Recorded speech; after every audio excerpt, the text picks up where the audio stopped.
Isn't it strange that princes and kings and clowns that caper in sawdust rings and common people like you and me are builders for eternity?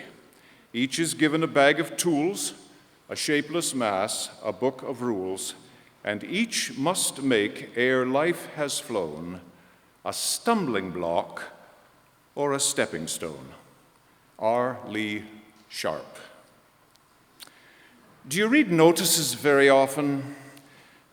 Poor Jimmy McTavish, living in a little Scottish village in the Highland, was getting near the end of his life, and he called his wife to the bed, and he said, "I'd like one thing before I go." And she said, "What was that, Jimmy?" He says, "I'd like my obituary to be placed in the London Times."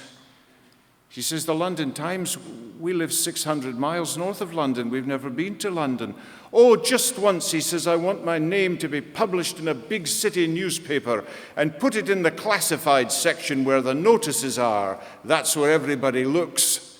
Well, Jimmy passed away, and dutifully his wife phoned the London Times, got the circulation department, asked for the notices page, and he says, "My husband's died in Scotland, and his last wish was to have his name printed in the classified section. Do you do that?" He says, "Well, it's unusual, madam, but we will certainly do it if we can. I should tell you, it's £10 a word." She says, "Right, Jimmy McTavish died." He says, "But madam, you have to have a minimum of 6 words. She says, "Right, Jimmy McTavish died, bagpipes for sale."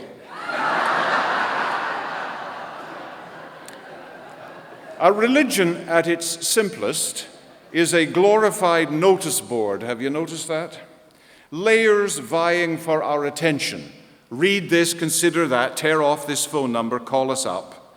Some are old, some are torn, some have been defaced because somebody didn't like them, and some are pristine because they were either so inane or so boring that no one ever read them. Some are large, some are small. New vehicle wanted. That's the reform voice of the church speaking. Puppies for sale. That's the kind and tender pastoral heart of the church speaking. Looking for my mother. That's the hungry person found in every church who's looking for the very heart of life. Post no bills. That's the prohibitor in the churches. Dance party, free drinks. That's for those looking for ecstasy and passion in the heart of the holy. Your fortune told, those wondering about the ultimate meaning of life. Pain relief, the end of agony. At its simplest, religion is a glorified notice board, and if that's so, after a while it becomes wallpaper, and you don't look at notice boards anymore, and if you do, you say, "I wonder what the real story is, who's the person behind the notice," and so on. I was walking by Flinders Street Station the other day, and a red-headed man with a backpack handed me a Jesus Christ business card. And I thought to myself, I know who Jesus Christ is, I'm just not sure who you are at the moment. So I found myself suspicious and drawing away from him. Well, if religion's like a notice board, then the city is like a homemade quilt. Have you seen that? 1,000 patches and 1,000 themes strung together, colors that either blend or clash, qualities that vary, some terrifying, some awesome, some inane, some risque, some evocative. Some are sweet and homespun. They're always needing maintenance and always being defaced by somebody, and they're always loose at the edges with people coming and going. A city is like a homemade quilt. Well, do you feel that religion and the cities get along very well? Does each adjust to the other? I think religion in the city adjusts more to the city than the city does to us. Because as we've said earlier in the conversation, many of us in this stripe of congregation feel we are just hanging on by a thread. In the words of Matthew Arnold, you can hear the tide rolling out, and we're just left with the sand and grit where the water used to be. And we're looked on by folk outside as just a little bit odd. Churches are places you walk by, and you don't hang around at the door in case they haul you in and do something to you while you're in there. And so our response as churches is often private. Well, we know what we're doing, and we're staying out of your way, so you just stay out of our way. Or sweet-faced in terms of the public. Butter wouldn't melt in our mouth in the big city. And culturally cooperative. How can we make your life a little better? Run your concerts here. Have a dance party here. You can use one of our spare rooms. The churches these days are really a condiment as opposed to a main dish. Have you found that so? I was thinking, and here I will offend everybody, the Anglo-Catholics are sort of like gravy. You pour it on something and it all tastes like home at the end. And the liberals like us are a little dash of paprika that's thrown in secretly, and halfway through the meal somebody says, "Oh, I just got a bite of that. I wonder what that's about." And the evangelicals, well, they're sort of like Brussels sprouts. Those who love them really love them. But the rest of us just like a taste of them maybe at Christmas, maybe just one. Cities are the big players on the scene, and don't get me wrong, there is much to praise about cities. They're the civic power center. Creative people gather and live there. Cities are beautiful. I had my breath taken away again walking across South Bank in a morning sunlight and seeing the outline of Melbourne's skyline. It's beautiful. And cities are protectors of history and civility, and they are mysterious, and they have a lure, and there's the old song, "If I can make it here, I can make it anywhere." So the city often draws the best and the deepest to its heart. But religions are watchful of cities too. We tell our children cities can be seductive and dangerous, stealers of your innocence. They can be voracious, and they can be unrepentant about those whom they step on or those whom they find living in their underbelly. And it's really foolish when you think about it.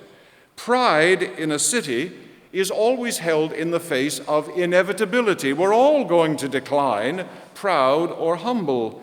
And ego in the city is foolish in the face of ultimate insignificance. 100 years from now, we might be a note in somebody's family album, and 200 years from now, we will be helping corn crops grow in somebody's field. And brutality in the city is such a foolish response in the face of the wonder of all the magnificent, gentle people who live in its midst. Get past the brusque front, and you find people who will help you and laugh with you and walk with you and show you what to need to know. Indeed, one of the writers in the book of Genesis seemed very down on the city. Did you hear it in the reading of the Tower of Babel? He was probably David the king's court historian, and he was a spin master because he was selling a flawed king, David, as God's Messiah. That's pretty good if you can pull it off. In the city, he thought, by experience, the despot rules and the common folk suffer. And in his story, he says the goal of the city seems to be to make a name and hold it. That is, to have power and keep it. Bricks make them hard and high to build insulation against all the things that can take your power away from you. And then build it to heaven. We'll show him who's God and who isn't. Hubris at the heart of the city. The issue for him is that cities employ only few words to hold the fabric together, and those few words, when we speak them to each other, are not enough. The city's words are often obey, fit in, shut up. If you're going to live here, obey, fit in, shut up. Indeed, cities can express themselves in one or two words. And I was thinking about the cities I've happened to visit. I'm not a great world traveler. Australia's as far as I ever get. I was telling Dr. McNabb I'm often not invited to my own children's birthday parties, so this is a very good visit for me. But I was thinking of cities that I've seen and the words that come to me. Edinburgh, pipes, drums, decorum. Does that fill it up for you? Glasgow, drink up, Jimmy, it's closing time. London, classy. Paris, romantic. Berlin, able. Oslo, tenacious. Washington, D.C., mighty. New York City, flashy. Los Angeles, glamorous. Toronto, sorry. Canadians always say, "I'm sorry." Have you noticed that? Canadians, well, the standard line is, why did the Canadian cross the road? To get to the middle. There was a woman who actually fell down in a stairwell in front of a major department store, and the man behind her bumped into her. And as he helped her up, she turned to him and said, "I'm sorry." Canadians say sorry a lot. You came to visit our city? Was it a little too cold for you? Sorry. Did you find the traffic a little thick? Sorry. Was the hotel room a little pricey for you? Sorry. Toronto, sorry. And Melbourne, wait for it. Absolutely charming. Now, I use just a few words in the city myself when I think about it. Pattern is one of my words. If I leave now, how long will it take me to get to my office? Timing.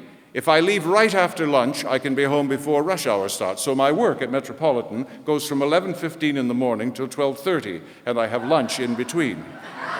It's a nice life. Safety is one of the words, and a sense of isolation in the city. I'm in my car driving along a strange street. Does anyone even know I'm alive?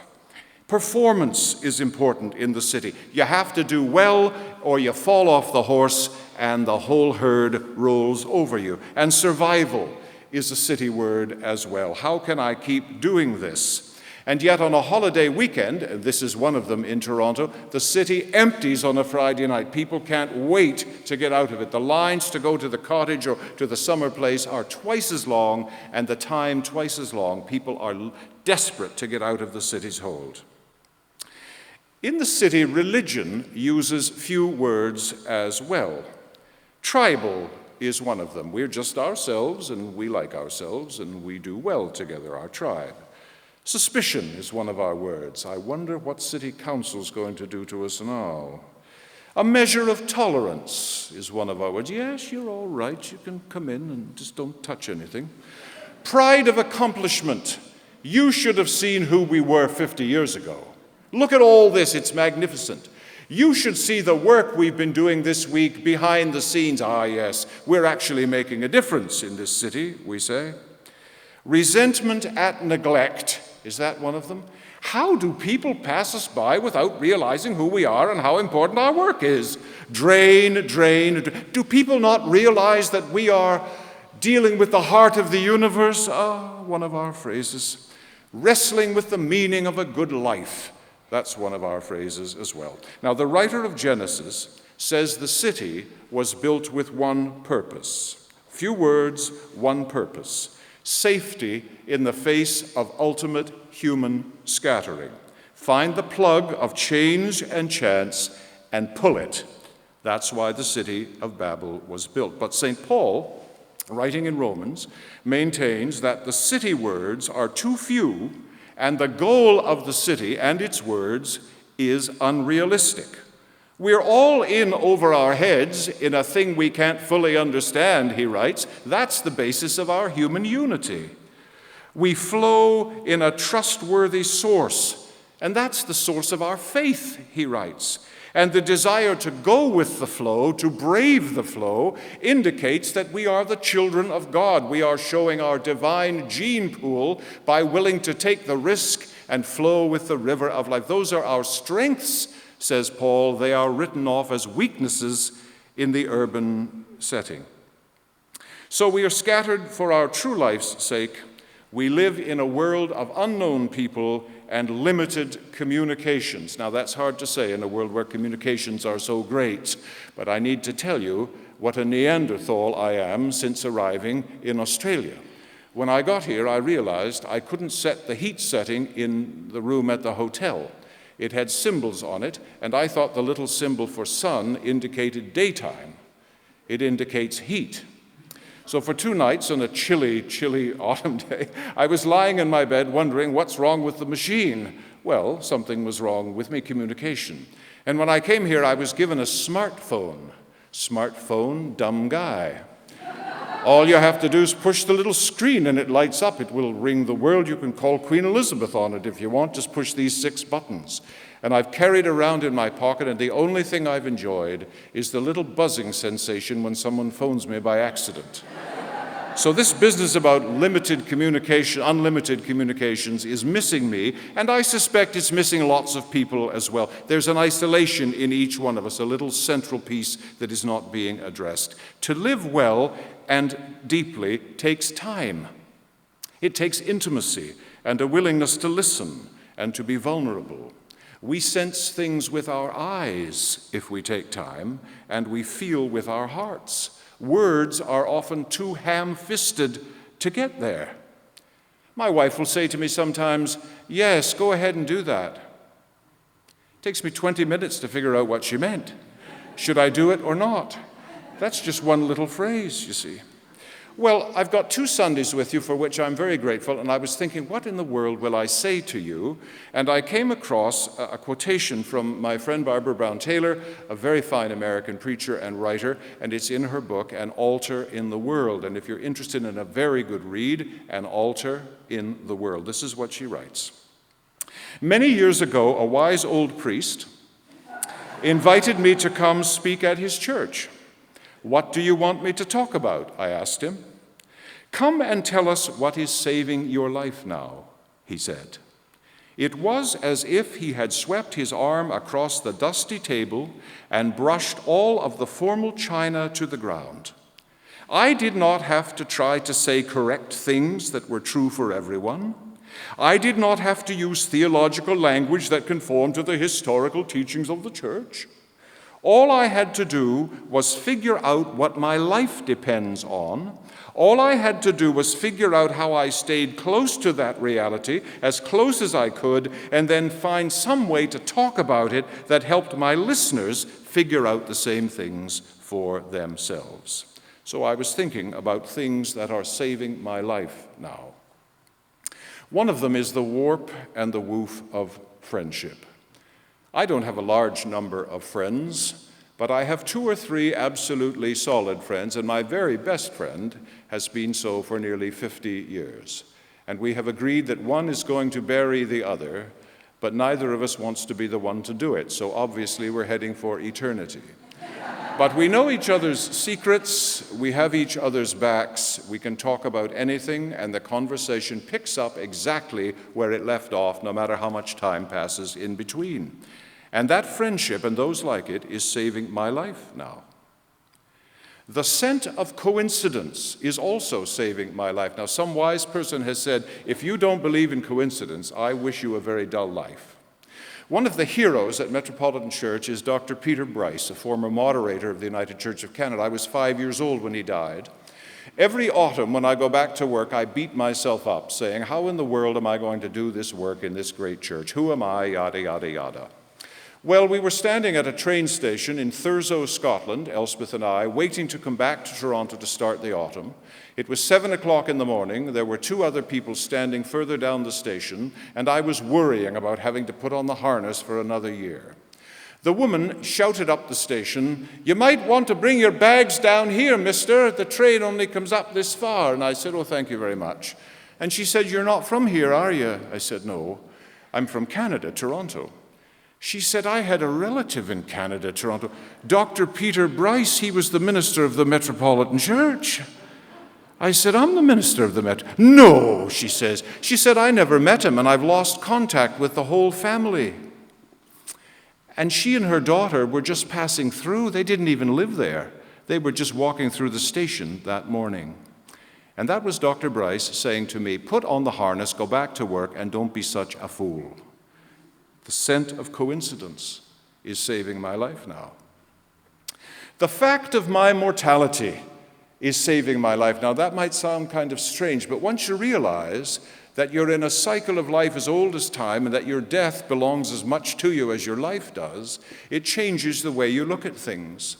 We had the most remarkable dog. We got him used. He lived next door to us at the cottage. But when his owner moved away, he adopted us. He weighed 90 pounds. He was a retriever, half a flat coat, half a black lab, and he loved us. He couldn't wait for us to arrive. We took him from the country to the city. He lived with us for a few years and made us laugh every day.